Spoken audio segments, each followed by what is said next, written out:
Hello students, today I'm going to be reading a book called Bless Me Ultima by Rudolph Ayana. It's an award-winning book which sold over 300,000 copies throughout the United States. Right now we're about to read the introduction about Mr. Ayana.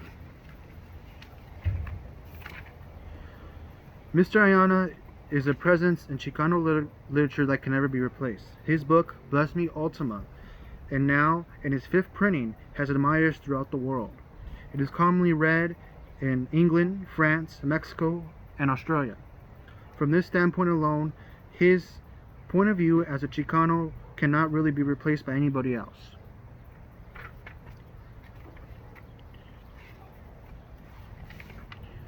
Chapter 1. Ultima came to stay with us in the summer. I was almost 7. When she came, the beauty of the Llano unfolded before my eyes, and the gurgling waters of the river sang to the hum of the turning earth. The magical tune of childhood stood still, and the pulse of the living earth pressed its mystery into my living blood.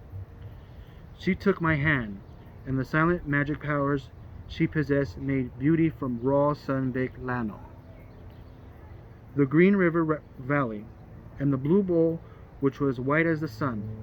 My bare feet felt throbbing when it touched the earth, and my body trembled with excitement. Time stood still, and it shared with me all that has been and all that will become. Let me begin at the beginning. I do not mean the beginning that was in my dreams and the stories they whispered to me about my birth, and the people of my father and my mother, and the 3 brothers, but the beginning that came with Ultima. The attic of our home was partitioned into 2 small rooms. My sister Deborah and Teresa slept in one, and I slept in the small cubicle by the door. The wooden steps creaked down into the small hallway that led into the kitchen. From the top of the stairs, I had a vantage point into my heart. My mother's kitchen. From there, I stood with the terrified face of Chavez when he brought the terrible news of the murder of the sheriff. I was to see the rebellion of my brothers against my father, and many times late at night I was to see Ultima return from the Llano, where she gathered the herbs that can be harvested only in the light of the full moon by careful hands of her. That night I laid very quickly into my bed. I heard my father and my mother speak of Ultima. "Está sola," my father said. "Yo no quiera," she said. She spoke Spanish, and the village mentioned how well she spoke Spanish throughout the state. My father had been a Veracruz all his time, calling an ancient Spaniard from the Navajo region. Even after big ranchers and the Tejanos, which are the Texans, came and fenced off the beautiful Llano, he and those like him continued to work there. I guess because only in the wide expanse of the land and the sky could they feel freedom their spirits needed. My mother answered. I knew her nimble fingers worked the pattern on the dolly she crocheted from the big chair of the sandal. I heard her sigh. She must have shuddered too when she thought Ultima living alone in the loneliness of the wide Llano. My mother was not a woman of the Llano. She was the daughter of a farmer. She could not see beauty in the Llano, and she could not understand the coarse men who lived half of their lifetimes on horseback. After I was born into the pastures, she persuaded my father to leave the Llano and bring her family to the town of Guadalupe, where she said she would be an opportunity because she could go to school, and the school would be for the children also. The move lured my father into esteem with her compadres and her other partners of the Llano, who clung tenaciously to their way of life and freedom. There was no room to keep animals in the town, so my father had to sell his small herd. But he would not sell his horse, so he gave it to a good friend, Benito Campos. But Campos could not keep the animal penned up because somehow the horse was very close to the spirit of the man, and so the horse was allowed to roam free in the Llano. It it was when somebody had died, it turned to graves, and its spirit has walked the earth once it had passed away. It hurts my father's pride. He saw less and less of his old friends. He went and worked on the highway on Saturdays. After he collected their payment, he drank with his crew at the Longhorn House. But he knew he was never close to the men of the town. Some weekends, they would go into town for supplies and meet with old amigos like Bonnie or Campos, or the Gonzalez brothers who came by to visit. Then my father's eyes lit up as they drank and talked of old days and how they told old stories. But when the western sun touched the clouds with an orange and gold, they soon got into the truck and headed home. My father was left to drink alone in the long night. Sunday morning he got up very angry and complained about having to go to early mass. She served the people all her life, and now the people are scattered, driven like tumbleweeds by the winds of war. The wars sucked everything dry. My father said solemnly, it takes the young boy overseas, and the families moved to California where they went to work. Eva Maria Persema, my mother's, made a sign of the cross for her three brothers who went the way of the war. Gabriel said with her fingers crossed, it is not right that the people who are older do not get to go, but the people who are younger have to go. No, my father agreed. When I married you and went up to the Llano to live with you and raise your family, I could not have survived without Bagrande's help. Oh, those were hard years. Those were good years, my father countered, but my mother would not argue. Those in the family did not help her. She continued. No road was too long for her to walk, and too long for somebody to snatch her from the jaws of death. And even the blizzards of the Llano could not keep her from the appointed place where a baby was to be delivered.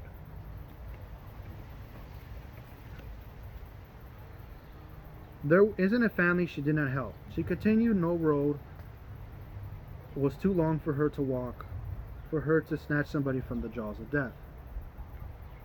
She tended to me at my birth, and when she in her eyes glanced briefly at my father, Gabriel, we cannot let her live past her past days in loneliness.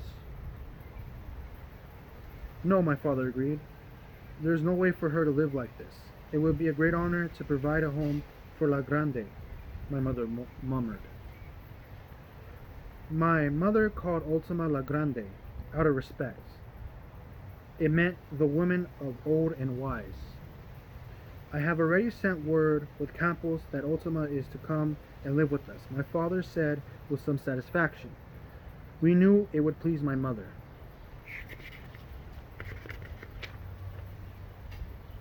I am grateful, my mother said tenderly. Perhaps we can repay a little of the kindness to La Grande that she has given to so many. And the children, my father asked. I knew why her expression of concern for me and my sisters. It was because Ultima was a woman of herbs and remedy, and of the ancients and a miracle worker that could heal the sick with her remedies.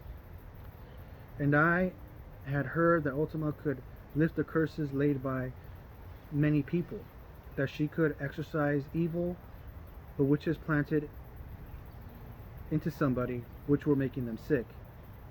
And because she had the power, it was misunderstood and often suspected of practicing witchcraft herself.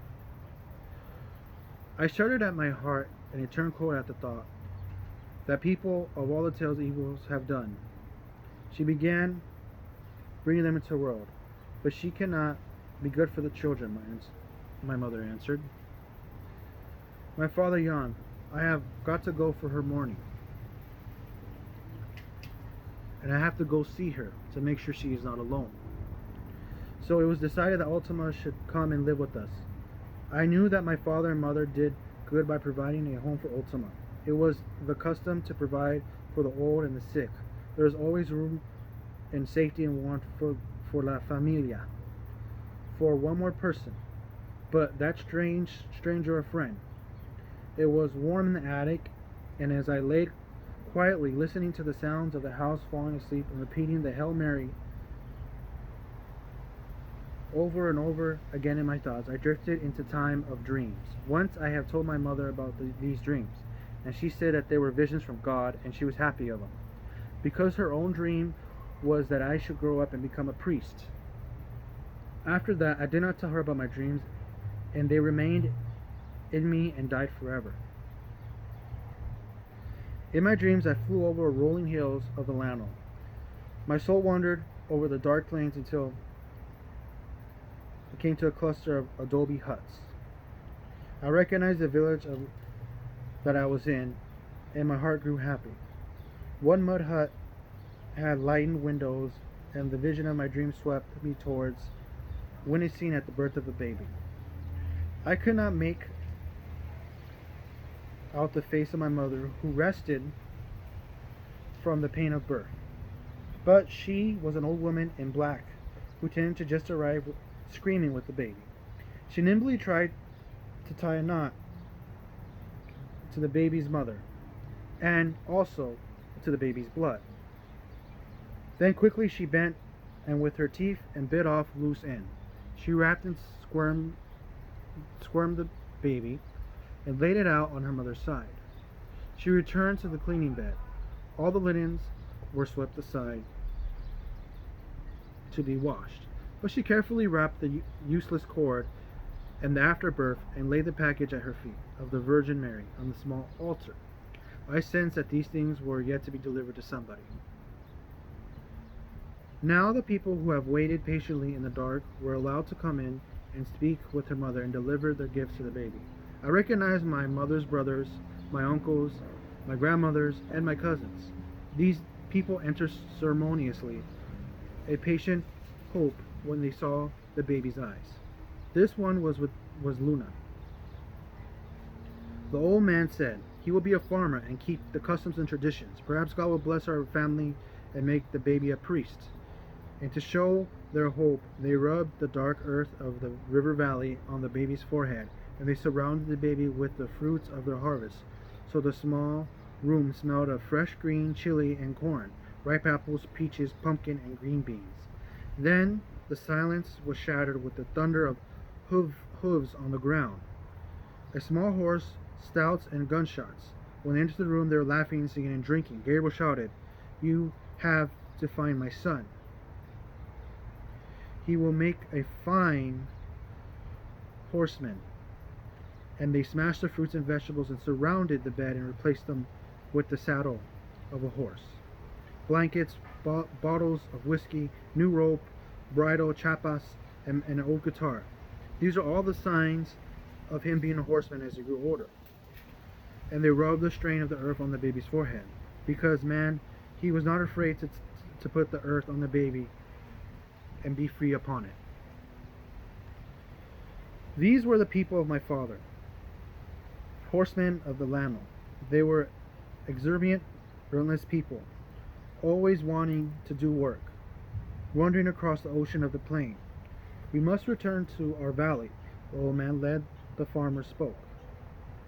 "We must take with us the blood that comes after the childbirth. We must bury in the fields and renew the fertility and assume that the baby will follow us and always be with us." He nodded for the old woman to deliver the package at the altar. "No," the horseman protested. "It will stay with us. We will burn it and let the winds of the Llano scatter the ashes." "It was blasphemy to scatter a man's blood on unholy grounds," the farmer chanted. The new sons fulfilled his mother's dream. "He must come with us to the beach area and where the night ruled and the moon shined on the ocean surface. The blood of Lunas was the common nickname was commonly referred to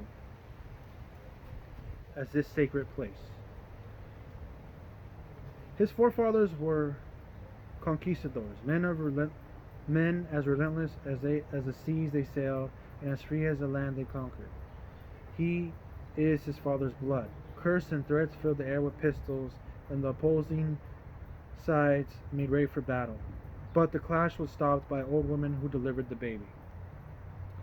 "See," she cried, and the men were quiet, pulled his baby into the light of life. So I would bury the afterbirth of the cord that once linked them to the entity. Only I would know his destiny. The dream began to dissolve. When I opened my eyes, I heard my father cranking the truck outside. I wanted to go with him. I wanted to see the Lanas. I wanted to see Ultima. I dressed, hurried, but I was too late. The truck was bouncing down the goat path, and I led to the bridge and the highway. I tuned out what was going on, and I turned, as I always did, and looked down the slope of the hill to the green of the river. I raised my eyes to the town of Guadalupe. Towering above the housetops and the trees of the town was a church tower. I made a sign of the cross on my lips. The only other building that rose above the housetops that was as tall as the church was a flurry of apartments that had the cross on them. My heart sank when I thought of leaving my mother and going to school. A warm, sick feeling came to my stomach. To get rid of it, I ran with the pens and kept my mind freed. I felt like I was a horse, free and galloping in the wind. I scattered some grain for the hungry chickens when I reached the school. They taught me how to farm and how to milk a cow. During the day, she would forage along the highway with the grass and pick greens and would return at nightfall. She was good to the cow, and very few times did she try to run away. I then went home and saw my mother. Then went to sleep and then woke up the next morning. I collected 3 eggs in the chicken house and returned for breakfast. "Antonio," my mother smiled, and took the eggs and milk. "Come eat your breakfast." I sat across the table from Deborah and Teresa and ate my breakfast with a hard tortilla and butter. I said very little. I usually spoke very little to my 2 sisters. They were older than I was, and they were very close. They usually spent the entire day in the attic. They did not concern myself with playing with dolls, like as my sisters have. "Your father has gone to the pasture," my mother chattered. "He has gone to bring La Grande, Ultima." Her hands were white with flour from the dough. I watched carefully. "And when he returns, I want you children to show your manners. You must not shame your father or your mother." "Isn't her real name Ultima?" Deborah asked. She was like that, always asking questions. "You will question her as La Grande, and you will address her as La Grande," my mother said flatly. I looked at her and wondered if this woman with flat black hair and laughing eyes was my mother who gave birth to me in my dream. "Grande," Teresa replied. "Grande." "Is it true she's a witch?" Deborah asked. "Oh, she was in it for a while. But in reality she was not a witch." "No," she scolded. "You must not speak of such things." "Oh, I do not know where you learned such things." Her eyes flooded with tears. She always cried when she thought we were learning the ways of my father, the ways of him. "She is a woman of learning," she went on, and I could not have time to stop crying. "She has worked hard for all the people of the village. Oh, and I never have survived those hard years if it was not for her. So show some respect. We have honored her, and she should come with honor." "See, ma'am," Deborah said half willingly. "See, ma'am," Teresa repeated. Hello, you guys. I hope you guys enjoyed Section 1. Next time, we're going to read Section 2. Please come next time, because next time, Section 2 has a lot of more interesting subjects to talk about. I'll see you guys next time.